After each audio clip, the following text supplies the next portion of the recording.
নমস্কাৰ। আজি পঢ়িবলৈ লৈছোঁ গ্ৰীক নাট্যকাৰ ছফক্লিছৰ এখন কালজয়ী নাটক ইডিপাছ ৰেক্স বা কিং ইডিপাছ। নাটখনি অসমীয়ালৈ অনুবাদ কৰিছে সত্যপ্ৰসাদ বৰুৱাই ৰজা ইডিপাছ নামেৰে। অনুবাদটিৰ ক্ষেত্ৰত বৰুৱা ডাঙৰীয়াই কোৰাছৰ সংখ্যা 15জনৰ পৰা 3জন কৰিছে আৰু এনেকুৱা ধৰণৰ দুই এটা সাধাৰণ সাল সলনি কৰিছে, কিন্তু সেই সাল সলনিয়ে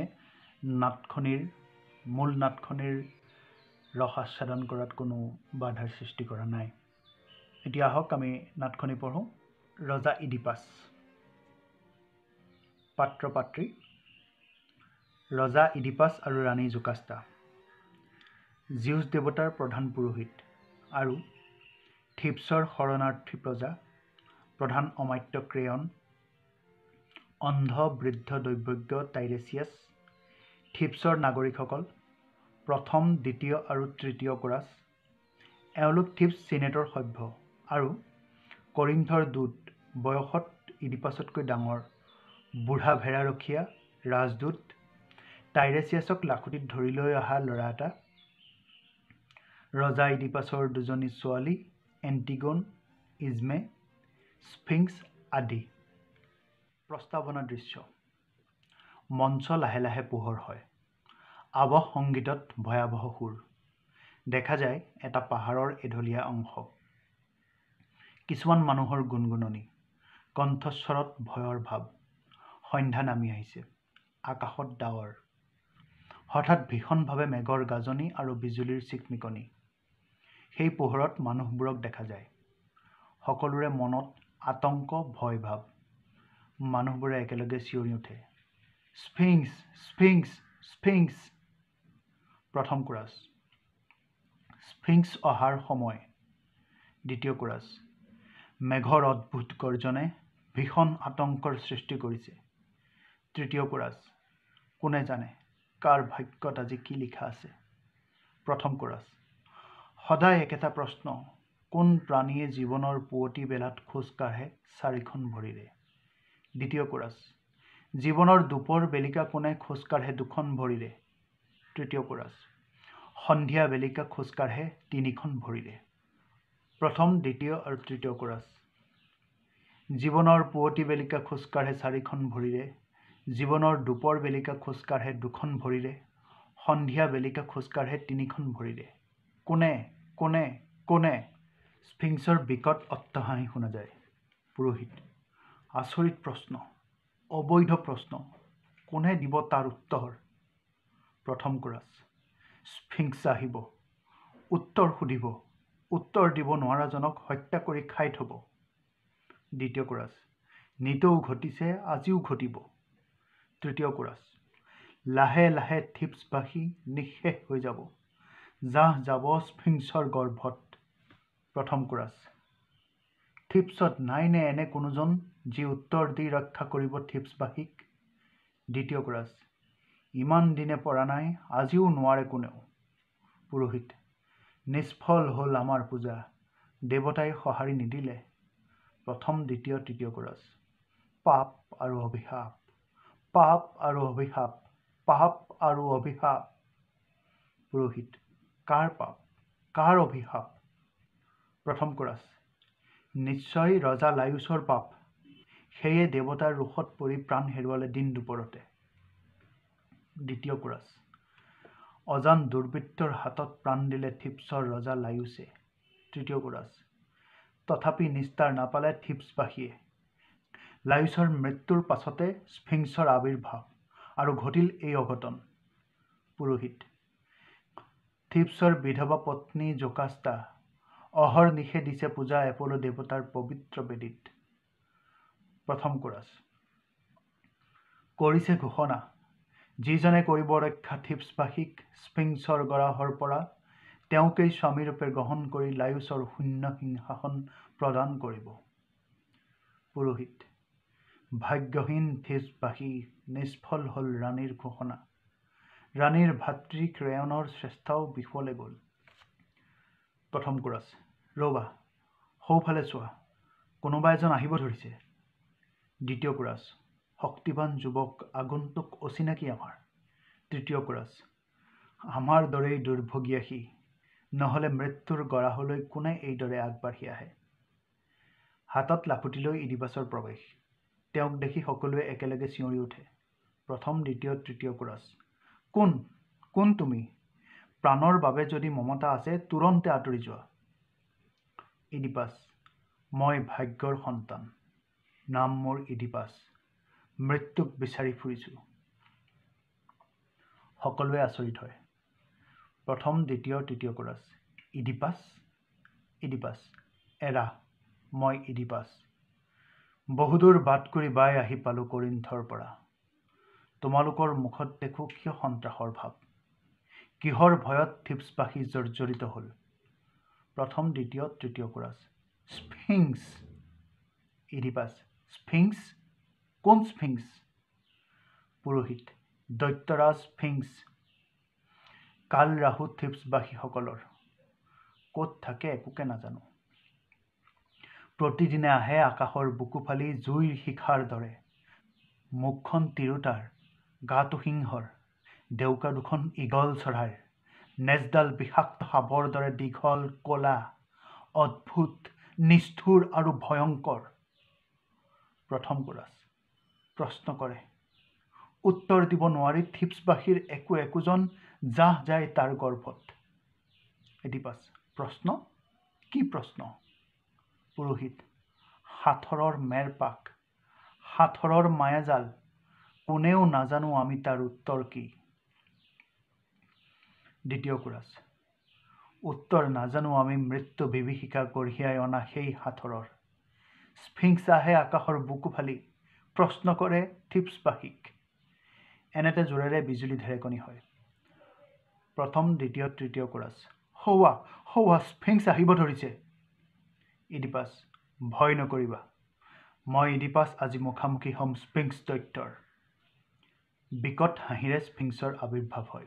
স্ফিংছ। কোন কোন আছ? আহ আগবাঢ়ি উত্তৰ দে মোৰ সাঁথৰৰ। ইডিপাছ। সাঁথৰৰ উত্তৰ আজি তুমি পাবা হে দৈত্যৰাজ। স্ফিংছ। কোন তই? স্পৰ্ধাই তোৰ সীমা মনা নাই। ইডিপাছ। মই ইডিপাছ। মৃত্যু বিচাৰি ফুৰিছোঁ। তথাপিও ভাল পাম তোমাৰ অহংকাৰ চূৰ্ণ কৰি যদি ৰক্ষা কৰিব পাৰোঁ থিবছবাসীক। স্ফিংছ। ক তেন্তে। কোনে জীৱনৰ পুৱতি বেলিকা চাৰিখন ভৰিৰে, দুপৰীয়া দুখনেৰে আৰু বিয়লি বেলিকা তিনিখনেৰে খোজকাঢ়ে? কোনে কোনে কোনে? খন্তেক নীৰৱতা। Suspense music. স্ফিংছৰ অট্টহাসি। স্ফিংছ। নোৱাৰ? তেন্তে সাজু হ মৃত্যুৰ কাৰণে। তোৰ তেজ মঙহৰ কোমল দেহাৰে পেটৰ পোৰণি মাৰো। ইডিপাছ। ক্ষান্ত হোৱা মদমত্ত অহংকাৰী দৈত্য। ভাগ্যৰ সন্তান ইডিপাছ নহয় সামান্য জীৱ। স্ফিংছ। কথাৰ মহলা মাৰি কৰিছ পলম কিয়? দে উত্তৰ, উত্তৰ দে। প্ৰথম দ্বিতীয় তৃতীয় কোৰাছ। ইডিপাছ। স্ফিংছৰ হাঁহি। হাঁহিৰ মাজে মাজে কোৰাছবোৰে ইডিপাছ ইডিপাছ বুলি চিঞৰে। হাঁহি বাঢ়ি গৈ থাকে। সংগীত শীৰ্ষবিন্দু পায়। ইডিপাছ। শুনা দৈত্যৰাজ স্ফিংছ, তোমাৰ সাঁথৰৰ উত্তৰ শুনা। প্ৰথম দ্বিতীয় তৃতীয় কোৰাছ। সাঁথৰৰ উত্তৰ? কি উত্তৰ দিব ইডিপাছে? ইডিপাছ। তোমাৰ সাঁথৰৰ উত্তৰ হ'ল এইজন বৃদ্ধ পুৰোহিত। স্ফিংছে হাঁহে। এইজন থিবছৰ প্ৰধান নাগৰিক। স্ফিংছে আকৌ হাঁহে। আৰু এয়া মই ইডিপাছ। স্ফিংছ। এয়াতো মোৰ খাদ্য। আজি তই, কাইলৈ পুৰোহিত, পৰহি প্ৰধান নাগৰিক। এইদৰে একোজনকৈ থিবছবাসীয়ে মৃত্যুক আঁকোৱালি ল'ব। পুৰোহিত। ক্ষান্ত হোৱা ইডিপাছ, তুমি আগন্তুক। থিবছৰ অধিবাসী নহয়। এই অভিশাপত তুমিতো অভিশপ্ত নোহোৱা। তুমি আঁতৰি যোৱা। ইডিপাছ। ইমান সহজে ইডিপাছ আঁতৰি নাযায়। প্ৰতিজ্ঞা কৰিছোঁ মই সাঁথৰৰ উত্তৰ ভাঙি ৰক্ষা কৰিম থিবছবাসীক। এয়া স্ফিংছ নিষ্ঠুৰ দৈত্য, আৰু তোমালোক পৃথিৱীৰ সাধাৰণ জীৱ, মানুহ যাৰ নাম। তোমালোকৰ শক্তি আছে, বুদ্ধি আছে, দৈত্যৰ সাঁথৰৰ উত্তৰ কিয় দিব নোৱাৰিবা? পুৰোহিতৰ ওচৰলৈ গৈ, বৃদ্ধ পুৰোহিত, তোমাৰ অতীত ৰোমন্থন কৰা। কোৰাছৰ ওচৰলৈ গৈ, ভাবি চোৱা কিদৰে ডাঙৰ হৈছা। স্ফিংক্স, অসহ্য এই অযথা পলম, সময় উকলি যায়, উত্তৰ দে, নহ'লে মৃত্যুক ধৰ আঁকোৱালি। পুৰোহিত, ইডিপাছ, পলম নকৰিবা, তুমি আঁতৰি যোৱা। আমাৰ মাজৰে এজন দৈত্যৰ গৰাহলৈ যাব আগবাঢ়ি। দৈত্যৰাজৰ খং উঠিলে আৰু ভীষণ দুৰ্যোগে দেখা দিব পাৰে। ইডিপাছ, বৃদ্ধ, কিয় পাহৰি যোৱা কেঁচুৱা কালৰ কথা? কিয় পাহৰি যোৱা জীৱনৰ মাজমজিয়াত থিয় হৈ ফুৰিছিলা দপদপাই? আৰু এতিয়া চিন্তা কৰা, সুদূৰ ভৱিষ্যতত কি দশা হ'ব তোমাৰ? তুমি এইটো সাঁথৰৰ জ্বলন্ত উত্তৰ। স্ফিংক্স, সোনকালে উত্তৰ দে, নহ'লে এটা এটাকৈ হত্যা কৰিম প্ৰত্যেকজনকে। পুৰোহিত, ময়েই সাঁথৰৰ জ্বলন্ত উত্তৰ? ইডিপাছ, তুমিয়েই সাঁথৰৰ জ্বলন্ত উত্তৰ। এওঁলোকেই সাঁথৰৰ জ্বলন্ত উত্তৰ। আমি সকলোৱে মানুহ নহয় জানো? প্ৰথম, দ্বিতীয় আৰু তৃতীয় কোৰাছ, মানুহ, সেয়ে অতিকে দুৰ্বল। ইডিপাছ, শুনা স্ফিংক্স, মানুহ দুৰ্বল নহয়, অসীম শক্তিধৰ মানুহ প্ৰাণী। কেঁচুৱা কালত দুখন হাতেৰে আৰু দুখন ভৰিৰে বগুৱা বাই ফুৰে। যৌৱন কালত সবল ভৰি দুখনেৰে পৃথিৱীত খলক লগায় আৰু ভৰ বয়সত লাখুটিত ভৰ দি হাঁহি হাঁহি মৃত্যুৰ মুখলৈ আগবাঢ়ি যায়। শুনা, তোমাৰ সাঁথৰৰ উত্তৰ। সাঁথৰৰ উত্তৰ মানুহ, পৃথিৱীৰ শ্ৰেষ্ঠ জীৱ মানুহ। আকাশে বতাহে মানুহ শব্দটো প্ৰতিধ্বনিত হয়। স্ফিংক্সে চটফটাব ধৰে আৰু খন্তেক পিছতে তাৰ মৃত্যু হয়। সকলোৱে, জয় ইডিপাছৰ জয়, ইডিপাছ ত্ৰাণকৰ্তা আমাৰ। চৌদিশ আনন্দমুখৰ হৈ উঠে। স্ফিংক্সৰ দেহটো পাহাৰৰ পৰা বাগৰি পৰি যায়। স্ফিংক্স থিয় হোৱা ঠাইডোখৰত ইডিপাছ থিয় হয়। আটায়ে ইডিপাছৰ সন্মুখত গ্ৰীক প্ৰথা অনুযায়ী সেৱা জনায়। এনেতে জোকাষ্টা আৰু ক্ৰেয়নক দেখা যায়। ক্ৰেয়নে জোকাষ্টাক ইডিপাছৰ ওচৰলৈ লৈ আহে। জোকাষ্টাই ইডিপাছৰ শিৰত ৰাজমুকুট পিন্ধাই দিয়ে। ইডিপাছে জোকাষ্টাক আঁকোৱালি ধৰে। জয় সম্ৰাট ইডিপাছৰ জয়। কেইগৰাকীমান গাভৰুৱে হাতত ফুলৰ মালা গ্ৰীক প্ৰথাৰে নাচি নাচি ইডিপাছৰ ভৰিৰ ওচৰত মালাবোৰ থৈ দিয়ে। পোহৰ ইডিপাছ আৰু জোকাষ্টাৰ মুখত কেন্দ্ৰীভূত হৈ মঞ্চ এন্ধাৰ হয়। প্ৰস্তাৱনাৰ অন্তত আনুষংগিক সংগীতৰ সৈতে নাটকৰ উপস্থাপন সম্বন্ধে আৱশ্যকীয় ঘোষণা কৰা হয়। থিপছৰ ৰাজকাৰেঙৰ এছোৱা মুকলি বেদীৰ দৰে সন্মুখলৈ আহিছে। পাছফালৰ ডাঙৰ স্তম্ভবোৰ দেখিলে প্ৰাচীন গ্ৰীচৰ স্থাপত্যৰ পৰিচয় পোৱা যায়। বেদী সদৃশ ঠাইডোখৰৰ পৰা সন্মুখৰ মুকলি প্ৰাংগণলৈ খটখটিয়েদি নামি আহিব পাৰি। খটখটিও বেদীৰ সমানেই বহল। বহুতো মানুহৰ কৰুণ আৰ্তনাদৰ শব্দ যেন দূৰৈৰ পৰা ওচৰ চাপিছে। আৱহ সংগীতত আতংকৰ আভাস। এই মানুহবোৰ বেদীৰ দুই কাষেদি সোমাই আহে। এওঁলোকৰ নেতৃত্ব কৰিছে জিউছ দেৱতাৰ বুঢ়া পুৰোহিতজনে। দলটোত ল'ৰা, বুঢ়া, ডেকা সকলো বয়সৰে মানুহ আছে। এওঁলোক কাৰেঙৰ ভিতৰত থকা ইডিপাছক উদ্দেশ্য কৰি ভয় আৰু উদ্বেগত বিহ্বল হৈ চিঞৰি চিঞৰি কৈছে, হে মহান ৰজা, আমাক ৰক্ষা কৰা, আমাক উদ্ধাৰ কৰা। তেওঁলোকৰ কৰুণ আৰ্তনাদ শুনি কাৰেঙৰ ভিতৰৰ পৰা ৰজা ইডিপাছ ওলাই আহে। তেওঁক অহা দেখি জনতাৰ আগশাৰীৰ কেইজনে খটখটিৰ ওপৰত দীঘল দি পৰে আৰু থিপছৰ অধিবাসীক বিপদৰ পৰা ৰক্ষা কৰিবলৈ পুনৰ মিনতি জনায়। জনতাই পুনৰ আৰ্তনাদ কৰি উঠে, ৰক্ষা কৰা, আমাক ৰক্ষা কৰা। দেশত দুৰ্ভিক্ষ, মাৰি মৰক, অপায় অমংগল, আমাক ৰক্ষা কৰা। ৰজা ইডিপাছ আগবাঢ়ি আহি বেদীৰ সন্মুখভাগত থিয় হয়। ইডিপাছ, প্ৰিয় প্ৰজাবৃন্দ, আশ্ৰিত সজ্জন, থিপছ নগৰীৰ প্ৰতিষ্ঠাতা মহান কুদমুছৰ বংশধৰ, তোমালোকে কিয় মোৰ ওচৰলৈ আহিছা? নগৰীত হাহাকাৰ আৰু আতুৰ বিননি। থিপছৰ মন্দিৰে মন্দিৰে প্ৰাৰ্থনাৰ মধুৰ সংগীত। ফিবাছৰ পূজাৰ বেদীত ভকতিৰ ষোড়শো প্ৰচাৰ। ধূপৰ ধোঁৱাৰ সতে হিয়াৰ ব্যাকুল মিনতিয়ে দেৱতাৰ আশীষ বিচাৰি আকাশ আচ্ছন্ন কৰিছে। এই মুহূৰ্তত কিয় তোমালোকে এইদৰে আহিছা? দুখ আৰু বেদনাৰ কি কাহিনীয়ে তোমালোকৰ কণ্ঠ ৰুদ্ধ কৰিছে? কথা দিলোঁ, যদি সাধ্যৰ অতীত নহয়, প্ৰতিকাৰৰ বিধান মই নিশ্চয় কৰিম।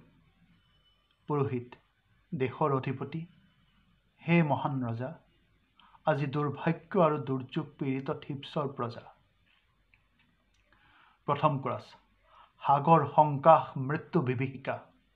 দ্বিতীয় কোৰাছ, তাৰ প্ৰবল ঢৌৱে যেন প্ৰত্যেকজনকে উটুৱাই লৈ যায়। তৃতীয় কোৰাছ, স্থিতি হেৰুৱাই সকলোৱে হেৰুৱাই জীৱনৰ আশা। ইডিপাছ, নিৰাশ নহবা, ভীষণ দুৰ্যোগ যদিও নিৰাশ নহবা। পুৰোহিত, ফুলবোৰৰ পাহি নৌ মেল খাওঁতেই মৰহি শুকাল, ফলবোৰ বীজতেই ধ্বংস হৈ গ'ল, থিপছৰ মাটিত শস্য নোহোৱা হ'ল। দ্বিতীয় কোৰাছ, নাৰীৰ জীৱনলৈ বন্ধ্যাত্বৰ গ্লানি নামি আহিল। প্ৰথম কোৰাছ, পশুৰ জৰায়ু নিষ্ফল হ'ল, এই অভিশপ্ত নগৰী দেৱতাৰ ৰোষত পৰিছে। ইডিপাছ, ময়ো জানিছোঁ ধ্ৰুৱ ই দেৱতাৰ অভিশাপ।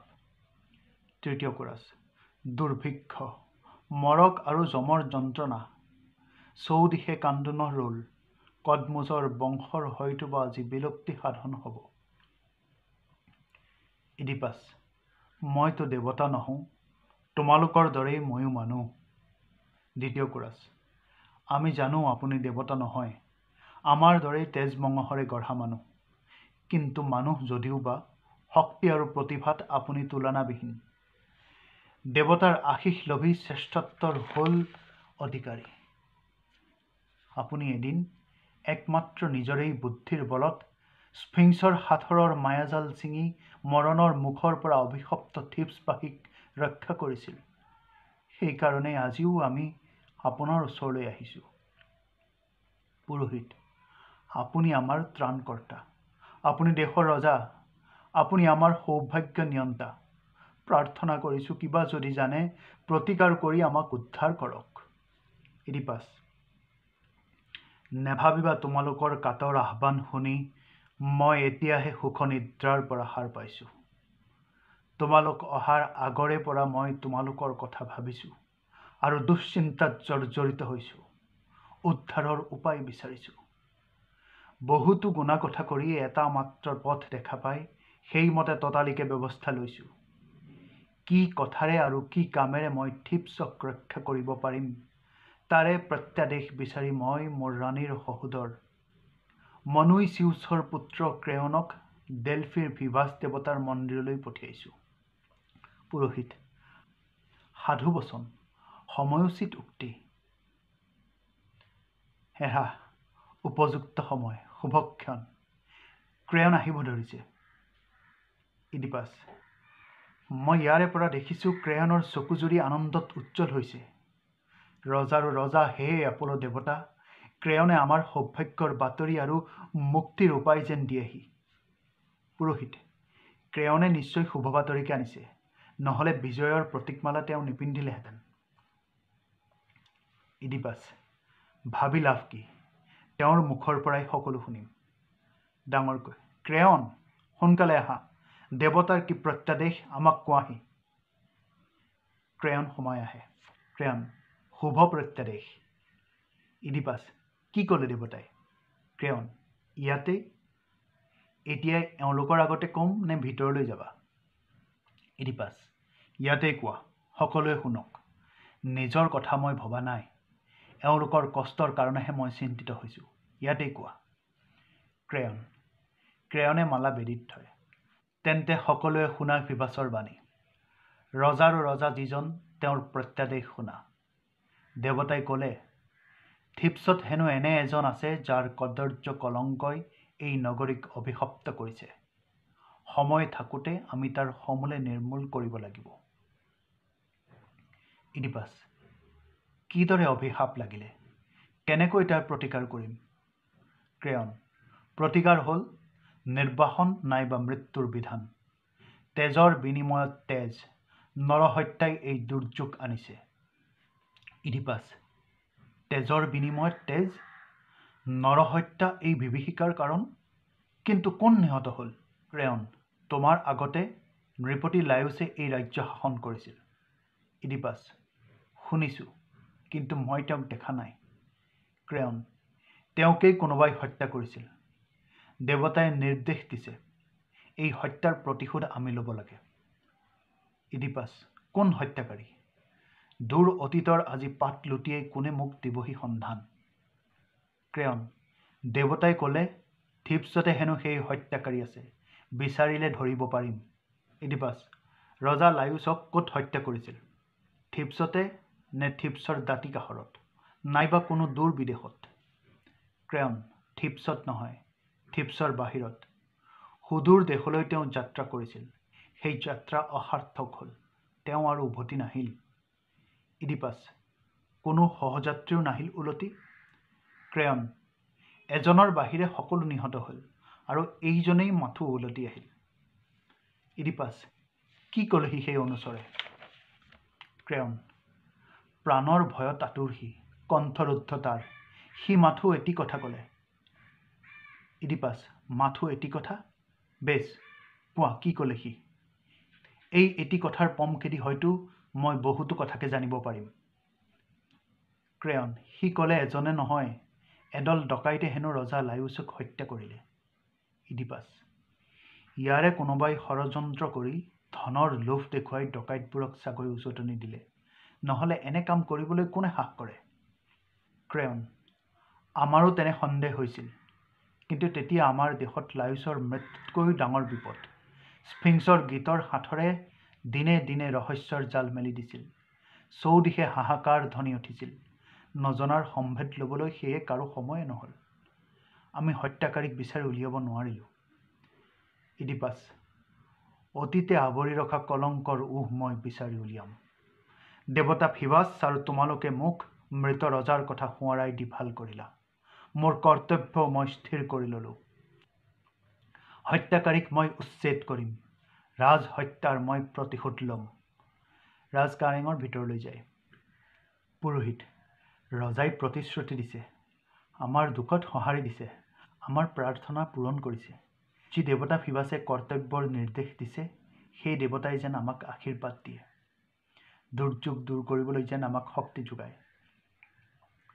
পুৰোহিত আৰু তেওঁৰ লগৰ মানুহ যায়। 3জন নাগৰিক কোৰাছ থাকে।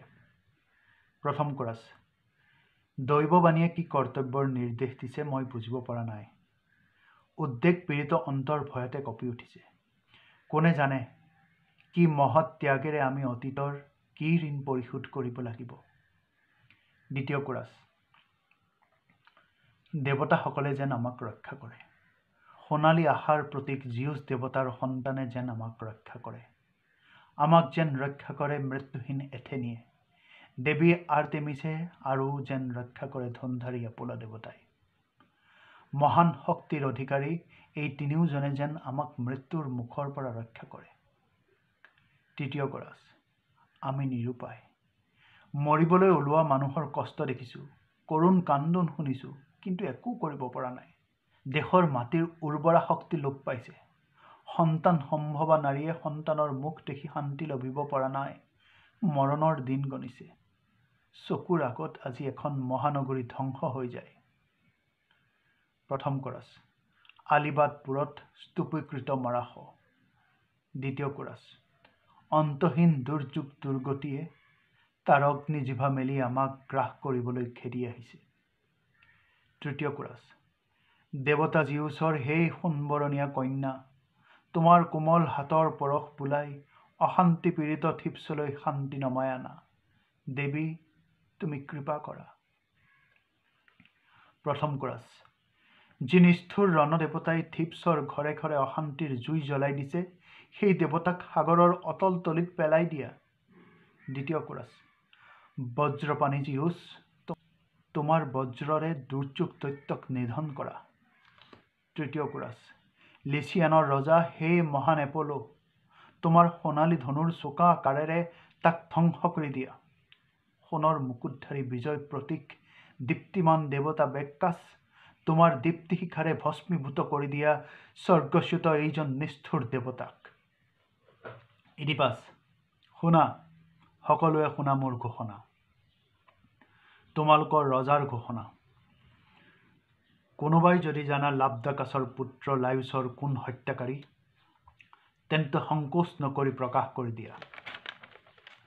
দোষীয়ে যদি নিজে দোষ স্বীকাৰ কৰে, স্বীকাৰোক্তিৰ বাবে মই শাস্তিৰ বিধান নকৰোঁ।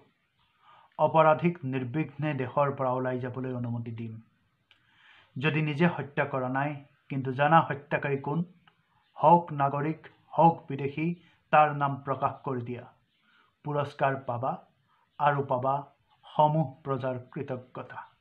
থিবছত বিভীষিকা সৃষ্টি কৰা নৃশংস স্ফিংছৰ কথা নিশ্চয় পাহৰা নাই।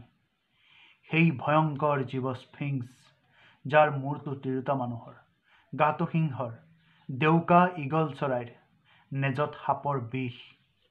সেই স্ফিংছৰ দুৰ্গীয় হাতৰ, কোনে পুৱা 4খন ভৰিৰে, দুপৰীয়া 2খনেৰে আৰু বিয়লি 3খনেৰে খোজকাঢ়ে। তাৰ উত্তৰ যে মানুহ কৈ দি থিবছবাসীক কেনেকৈ নিশ্চিত মৰণৰ মুখৰ পৰা ৰক্ষা কৰিছিলোঁ, তাক তোমালোকে পাহৰা নাই বুলি জানো। তোমালোকে কৃতজ্ঞতাৰ চিন স্বৰূপে ৰজা লায়ুছৰ সিংহাসন মোক অৰ্পণ কৰিছিলা আৰু সম্প্ৰদান কৰিছিলা লায়ুছৰ বিধৱা পত্নী জোকাষ্টাক। তোমালোকৰ ইচ্ছাতে মই লায়ুছৰ পত্নীৰ স্বামী আৰু সেই পত্নীৰ গৰ্ভজাত 4টা সন্তানৰ পিতা। মোৰ নিঃসংগ জীৱনলৈ তোমালোকেই বোৱাই আনিছিলা অমৃতৰ ধাৰা। বিদেশী যদিও মই আজি লায়ুছৰ পৰিয়ালৰে এজন হলো। এগনৰ কডমুছ আৰু পলিভৰুছৰ বংশজ লায়ুছ মোৰ পিতৃসদৃশ। এজন মহান ৰজাৰ বিনাশ ঘটিল। কিয় ঘটিল, কেনেকৈ ঘটিল আমি নাজানিলোঁ। অচিনাকি আততায়ীৰ হাতত তেওঁ প্ৰাণ দিলে। তোমালোকে মোক সহায় কৰা অভিশপ্ত নগৰীৰ উদ্ধাৰ কাৰ্যত কৈ দিয়া কোন হত্যাকাৰী। কি নীৰৱ, নিস্পন্দ, নিদিয়া উত্তৰ, সত্যক গোপন কৰিবা। শুনা তেন্তে ৰজাৰ আদেশ। হত্যাকাৰী যিয়েই নহওক, এই মুহূৰ্তত মোৰ সাম্ৰাজ্যৰ পৰা তেওঁক নিৰ্বাসন দিলো অভিশাপ। কলংকিত কুকাৰ্যই প্ৰজাৰ জীৱন যিদৰে বিষাক্ত কৰিছে, সেই হত্যাকাৰীৰ জীৱনো সেইদৰে বিষময় হ'ব। আশ্ৰিত যদিহে সি মোৰ কাৰেঙতে, তথাপিও নাপায় নিস্তাৰ। লায়ুছৰ হত্যাকাৰীক উচ্ছেদ কৰিবলৈ মই ললো পবিত্ৰ সংকল্প। সাধ্যই কোলাই মানে যত্ন কৰি চাম। মই প্ৰতিশোধ ল'ম। মই ফিবাছৰ আদেশ পালন কৰিম। প্ৰথম কোৰাছ। হে ৰাজন, যি দেৱতাই দিছে প্ৰত্যাদেশ, সেই এপলৈ কৈ দিয়ক হত্যাকাৰী কোন। ইডিপাছ। দেৱতাৰ মুখৰ পৰা তেওঁ যদি নিজে নকয়, বাণী কোনে কাঢ়ি আনিব পাৰে। দ্বিতীয় কোৰাছ। সেয়ে যদি হয়, দেৱতাই নকয় যদি হত্যাকাৰী কোন, তেন্তে মাতক বৃদ্ধ টাইৰেছিয়াছক। জ্ঞানী তেওঁ, গুণী তেওঁ, তেওঁৰ ভৱিষ্যত দৃষ্টি দেৱতা সদৃশ। ইডিপাছ। হেলা কৰা নাই।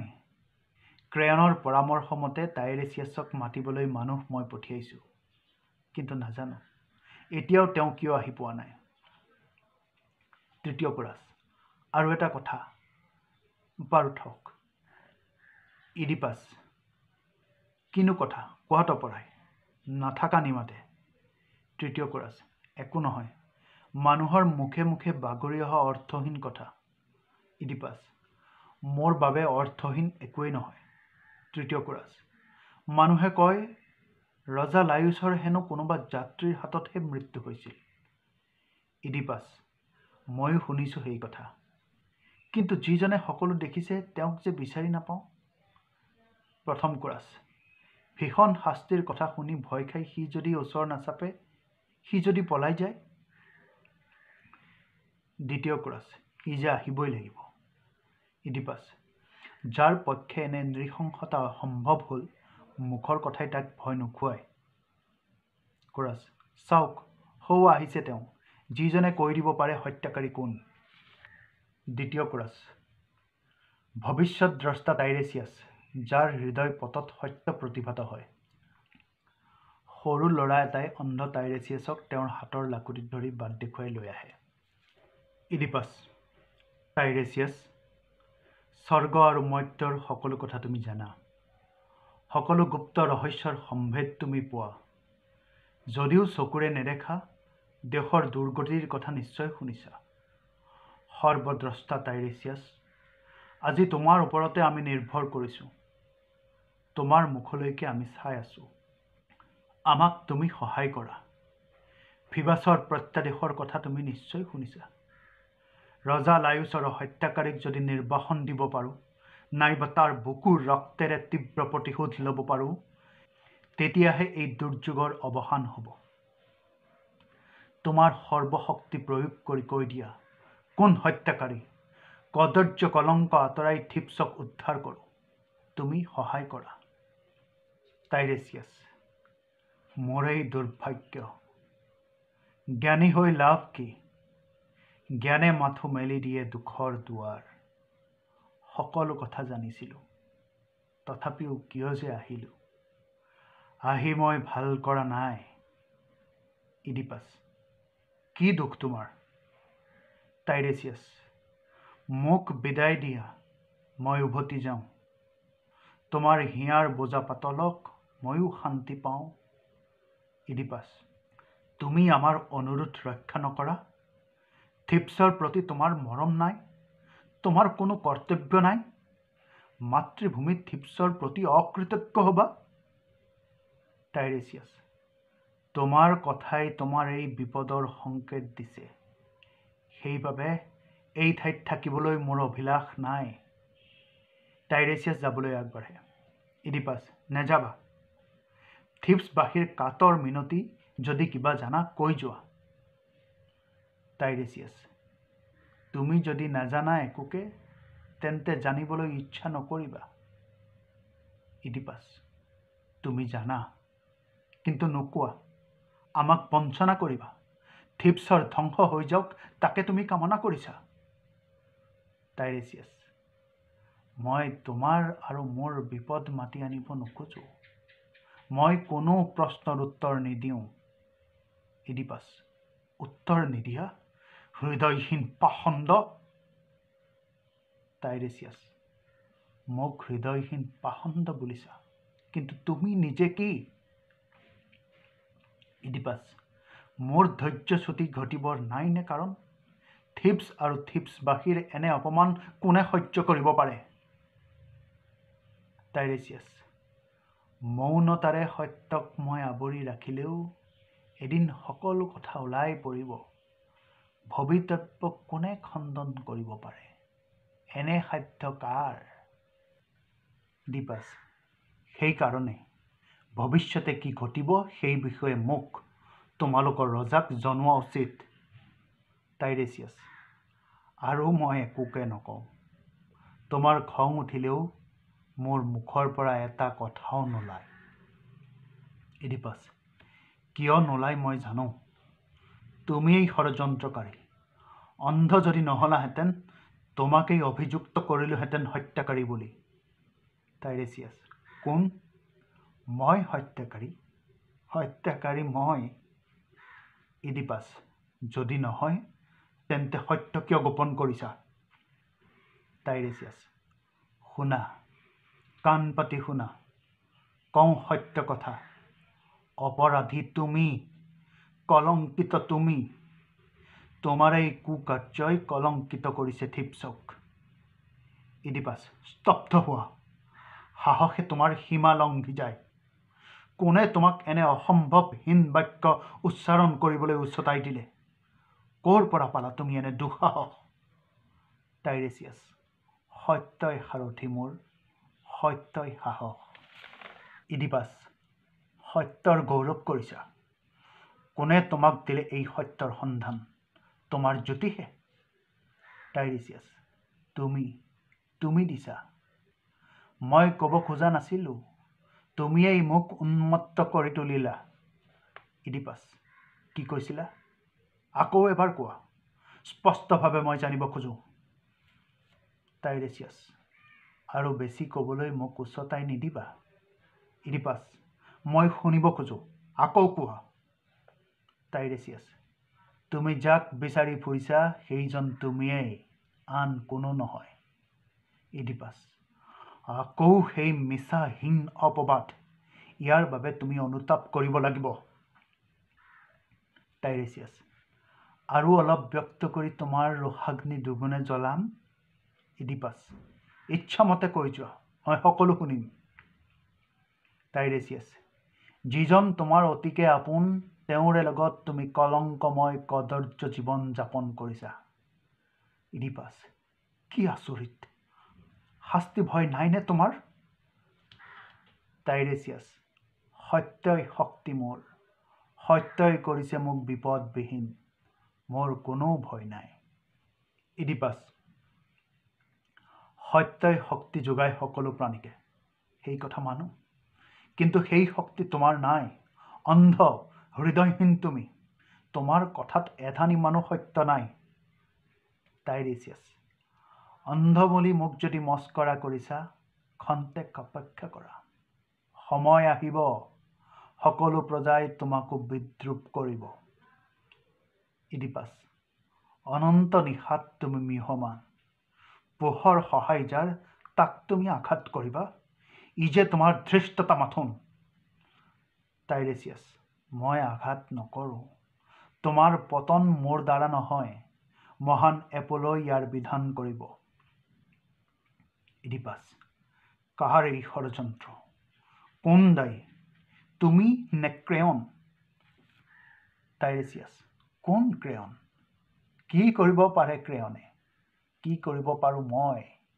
তোমাৰ দুৰ্ভাগ্য তুমি নিজেই মাতিছা। ইডিপাছ, কিয় এনে হয়? সম্পদ, ৰাজত্ব আৰু বুদ্ধিৰ প্ৰতিপ্তি, তাৰ লগত কিয় আহে এনে ঈৰ্ষা, এনে বৈৰী ভাৱ? ইয়াৰ কাৰণেই থিবছৰ প্ৰজাই মোক সিংহাসনত বহুৱাই ৰজা বুলি সন্মান কৰিছে। ইয়াৰ কাৰণেই মোৰ সতীৰ্থ ক্ৰেয়নে মোৰ পতন এইদৰে কল্পনা কৰিছে। ভীষণ চক্ৰান্ত কৰি ভণ্ড লোভী মিছলীয়া এই যাদুকৰক মোৰ ওপৰত জাপি দিছে।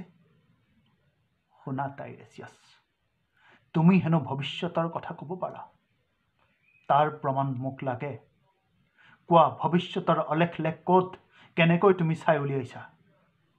যখিনী স্ফিংছে যেতিয়া দুৰ্যোগৰ সৃষ্টি কৰিছিল, তেতিয়া তুমি ক'ত আছিলা?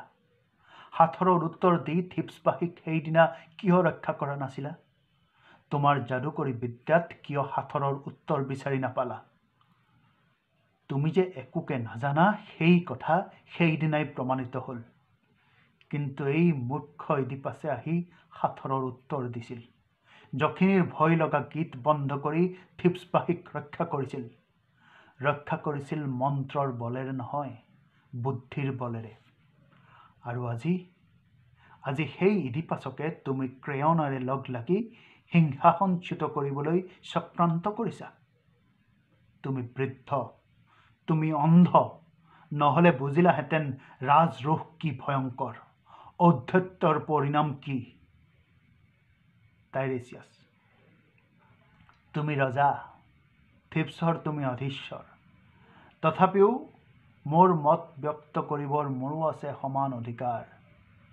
মই তোমাৰ দাস নহয়, মই ক্ৰেয়নৰো অনুচৰ নহয়, মই দেৱতা লক্সিয়াছৰ দাস, মই মাথো তেওঁৰহে অনুগত।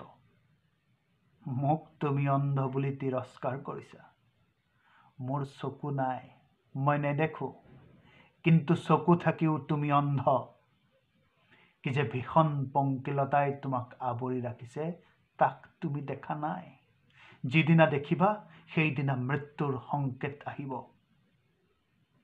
যিদিনা নিজৰ স্বৰূপ দেখা পাবা, সেইদিনা অহংকাৰ চূৰ্ণ হ'ব, তোমাৰ পতন আহিব। ইডিপাছ, প্ৰলাপ শুনিবলৈ মই প্ৰস্তুত নহওঁ। এই উদ্ধতাৰিও মই সহ্য নকৰোঁ। এক মুহূৰ্ত ইয়াত থাকিব নালাগে। আঁতৰ হোৱা, গুচি যোৱা মোৰ সন্মুখৰ পৰা। টাইৰেছিয়াছ, তুমি নমতা হ'লে মই নাহিলোহেঁতেন। ইডিপাছ, তুমি যে মূৰ্খৰ দৰে প্ৰলাপ বকিবা। টাইৰেছিয়াছ, তোমাৰ পিতৃ মাতৃয়ে কিন্তু মোক জ্ঞানী বুলিয়েই ভাবিছিল। ইডিপাছ, মোৰ পিতৃ মাতৃ? যদি জানা তেন্তে কোৱা, কোন মোৰ পিতা? টাইৰেছিয়াছ, আজিৰ এই দিনটোৱেই তোমাৰ পিতৃ পৰিচয় দিব, তোমাৰ সৰ্বনাশ মাতি আনিব। ইডিপাছ, আকৌ সাঁথৰ, আকৌ সেই অৰ্থহীন কথা। টাইৰেছিয়াছ, তুমিও তেন্তে সাঁথৰ ভাঙিব নাজানা, কথাৰ অৰ্থ বিচাৰি নোপোৱা, জ্ঞানী বুলি তুমি দেখোন গৰ্ব কৰিছিলা। ইডিপাছ, মোৰ মহত্বক তুমি উপলুঙা কৰিছা। টাইৰেছিয়াছ, কি ক'লা? তোমাৰ মহত্ব? তোমাৰ মহত্ব আৰু তোমাৰ সৌভাগ্য, সেয়ে তোমাৰ কাল হ'ব। ইডিপাছ, এই নগৰীক মই ৰক্ষা কৰিছিলোঁ, সেয়ে নিজৰ বাবে মই চিন্তা নকৰোঁ। টাইৰেছিয়াছ, বেছ, তেন্তে মই যাওঁ। ইডিপাছ, যোৱা যোৱা, সোনকালে যোৱা। তোমাৰ এই উদ্ধত উপস্থিতিয়ে আমাৰ বিঘিনি সাধিছে। তুমি গুচি গ'লে উদ্দেশ্য সিদ্ধিৰ বাটৰ বাধামুক্ত হ'ব। স্বস্তিৰ নিশ্বাস পেলাম। ৰজা ইডিপাছ কাৰেঙৰ ভিতৰলৈ সোমাই যায়।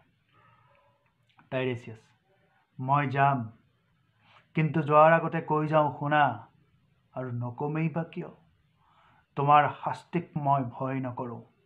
মই জানো মোৰ কোনো ক্ষতি তুমি কৰিব নোৱাৰা। সেই শক্তি তোমাৰ নাই। শুনা, কাণ পাতি শুনা।